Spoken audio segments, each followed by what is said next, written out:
Em meio a preocupações, pressentia que os tais dias seriam semanas ou meses, mas não tinha tempo para pensar naquilo, pois tudo estava se complicando ainda mais. O sol estava mesmo perdendo intensidade. Os raios de amarelo ardente em pleno verão de 2014 não passavam de um laranja opaco, sem brilho, sem vida. Naquele tempo todo, ninguém mais percebia tudo aquilo, e isso o preocupava ainda mais. Os beijos de Letícia perderam ainda mais o sentido, e no verão sua voz nascia longe, tanto quanto as vozes de seus colegas e amigos. De todos. Pareciam nascer no fundo de uma panela, e os exames auditivos nada mostraram de errado, nem mesmo quando outros sons passaram a ter tonalidades anormais.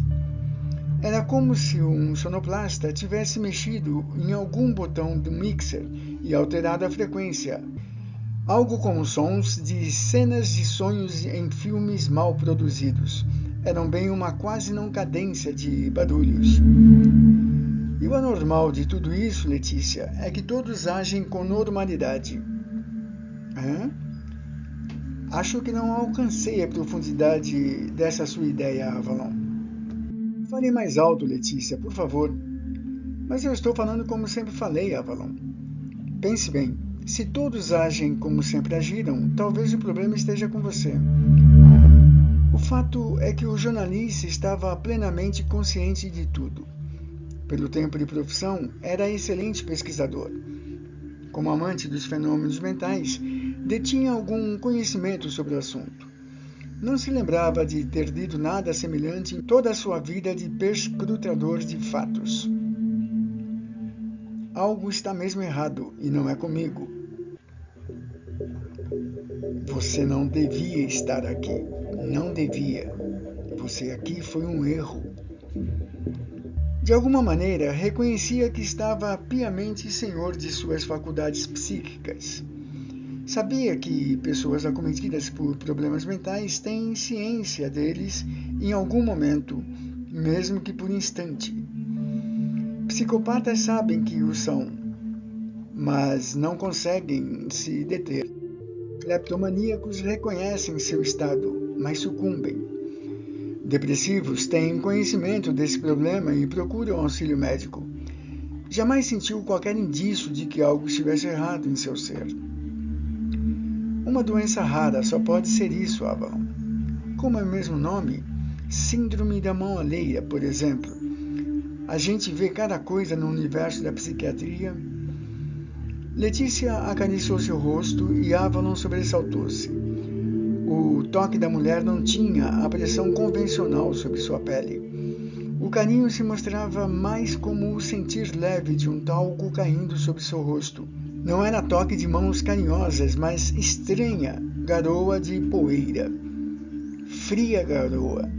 E fora do tempo, como se precisasse de alguns segundos e não de átimos, para ser sentida. Apanhou as mãos da esposa e as observou atentamente. Nada de curioso. Cheiros. O mundo já não cheirava mais como antes. Odores estavam bem menos intensos. Tinha sentido isso pela manhã quando se barbeara. A loção após barba estava xoxa. A coisa tomou alcance de fenômeno meses depois, quando tudo à sua volta começou a perder rigidez.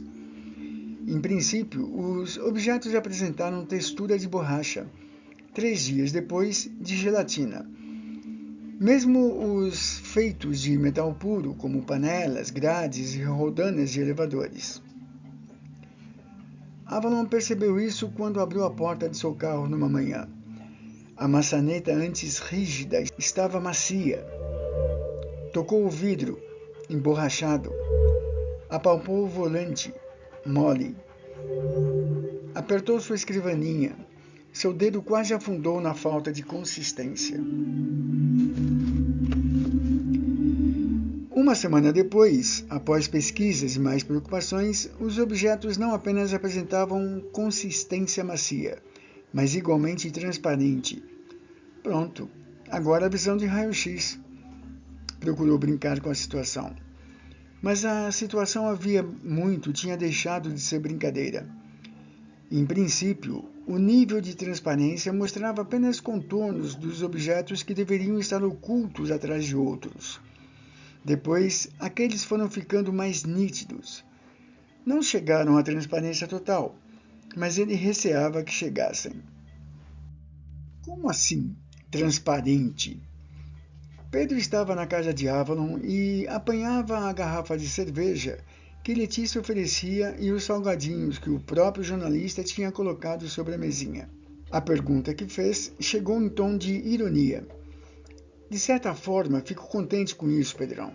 Até agora, as impressões que eu tinha eram interiores em mim e não havia como eu mostrar a alguém, a vocês, que eram reais. Agora, é possível provar que não são apenas impressões. E não são mesmo, Pedro, disse Letícia. Ele viu diversas coisas atrás das paredes e identificou todas. Todas. Estou me sentindo atriz coadjuvante de um filme de ficção, desses de conceito que fazem pensar. Isso é loucura. Ambos estão doidos, é isso? Ele conhece todos os objetos da casa e sabe onde estão. Dizer que estão aí não prova nada. Avalon sorriu. Falou do pendrive azul que o amigo tinha no bolso da camisa. Você já me viu com ele. Falou da cueca box listada. Você sabe que eu gosto. Falou das sementes de romã na carteira do chefe. Todos sabem que eu sou supersticioso. O venha comigo saiu de Avalon em forma de certeza. Entraram no elevador e Avalon mostrou todos os objetos e pessoas em cada andar por que passavam. Pedro resistiu. Afinal, aquele ambiente era o habitat do jornalista. Foi somente lá fora, na rua, que o chefe se convenceu. O jornalista indicou buracos atrás de automóveis, pessoas transitando atrás de caminhões, baús, animais dentro de carros, produtos dentro de caixas de estantes de lojas, Dio no útero de uma linda loira. Pedro ia perguntar novamente sobre os resultados dos exames, mas certamente não havia exames capazes de oferecer alguma explicação para tudo aquilo. Então, perguntou o porquê de Avalon não ter procurado ainda a mídia. Quem sabe? Mas até agora eu não consegui convencer minha esposa e até poucos minutos meu melhor amigo de minha condição. Imagine o mundo.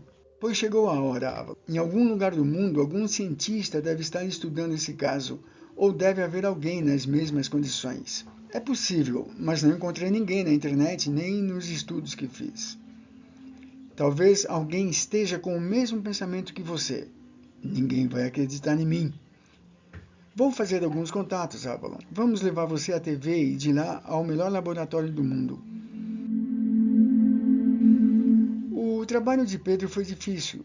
Muitos produtores de TV riram dele antes mesmo de ouvirem o pedido de entrevista. O dono do seu jornal e editores de outros questionaram sua sanidade. Resolveu postar um vídeo na internet, mas visitantes fizeram piadas. Até que ele próprio esqueceu tudo aquilo. e o esquecimento foi um dos efeitos da coisa. Tudo ganhou ainda mais caráter de fenômeno quando as próprias pessoas à sua volta começaram a se sentir fracas, inativas e com consciência disso. Muito bem, pelo menos não sou o único a perceber que algo está errado. O problema é que as pessoas achavam tudo aquilo normal. Viviam suas vidas naturalmente sem preocupações. Até então, Avalon focara sua preocupação em si mesmo, apenas.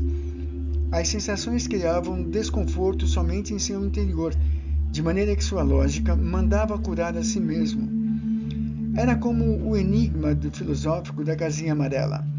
Todos temos nossa própria casinha amarela desenhada em nossas impressões, a partir da nossa própria história de vida. De maneira que, sendo instigados a pensar em uma, esta jamais será como a de qualquer outra pessoa. É impossível demonstrar com exatidão aquela que nos enche o pensamento. O fato é que a casinha amarela já não cabia mais como exemplo do que Avalon vivia. Já não era mais impressão sua. Aquele tudo estranho já não estava somente em si mesmo. O mundo se parecia com a casinha amarela de alguém, não com a dele.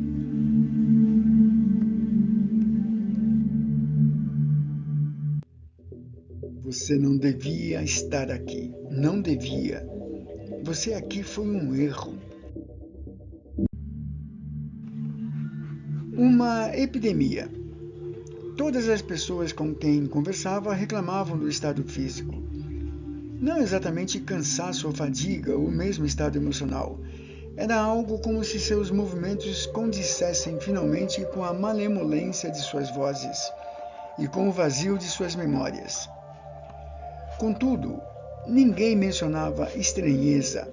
Reclamavam dos estados físicos e ainda assim tudo lhes parecia plenamente normal. Deixaram de guardar lembranças de certo tempo para trás.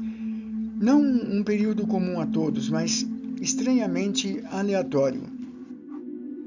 Uns mantinham lembranças a partir de 5 anos atrás, outros 2, outros ainda 3. Crianças guardavam fatos de apenas semanas. Pedro não falou mais sobre ir à mídia, pois esqueceu. Sua esposa já não se lembrava mais das conversas que ambos tiveram sobre tudo aquilo. Tudo estava acontecendo em algumas semanas. Semblantes aparvalhados, sons ocos, sabores ilógicos, amnésia, sol enfraquecido, lua amarelada, pessoas desaparecendo. E não é apenas desaparecendo, Pedro, é jamais terem existido. Do que você está falando, Avalon? Há quantos dias a Márcia não aparece no trabalho, Pedro? Quem é Márcia? Pedro é sua secretária. Não a vejo há 4 dias. Secretária? Nunca tive uma, Avalon. Está doido?